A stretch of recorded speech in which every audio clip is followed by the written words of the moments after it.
वालेकुम जी। इस वक्त हम मौजूद हैं दरिया चनाब पे और जो फ्लड का ख़तरा है 9 लाख क्यूसेक पानी जो आ रहा है इस वक्त दरिया चनाब में।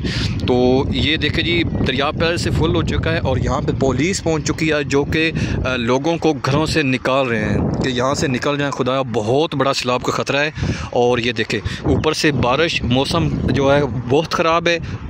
और ये देखें, और ये हम अपडेट आपको देते रहेंगे हमारे पेज के ऊपर। ये पुलिस आप देख रहे हैं, सामने जितनी भी गाड़ियाँ रेस्क्यू की आ चुकी हैं। ये दरिया चनाब पत्तन वाला पुल है, पिंडी भटिया और सरगोदा का दरमियानी रास्ता जो है तो ये बिल्कुल जी भर चुका है, इस वक्त आप देख सकते हैं। और ये जितना भी पानी आप देख रहे हैं इससे कई गुना ज़्यादा पानी पीछे से आ रहा है। और ये सामने है, आपको दिखाता हूँ अगर जूम करके कि पुलिस जो है, ये देखें, ये पुलिस की नफरी आ चुकी है और लोगों को ये भेज रहे हैं। और ये देखें नीचे गाड़ियाँ पुलिस की, ये देखें, ये पुलिस की गाड़ियाँ हैं। ये देखें जी, जितनी भी ये गाड़ियाँ हैं सारी पुलिस की आ गई हैं, वीगो डाले तक आ चुके हैं। और ये देखें जी, ये सारे जो हैं इनको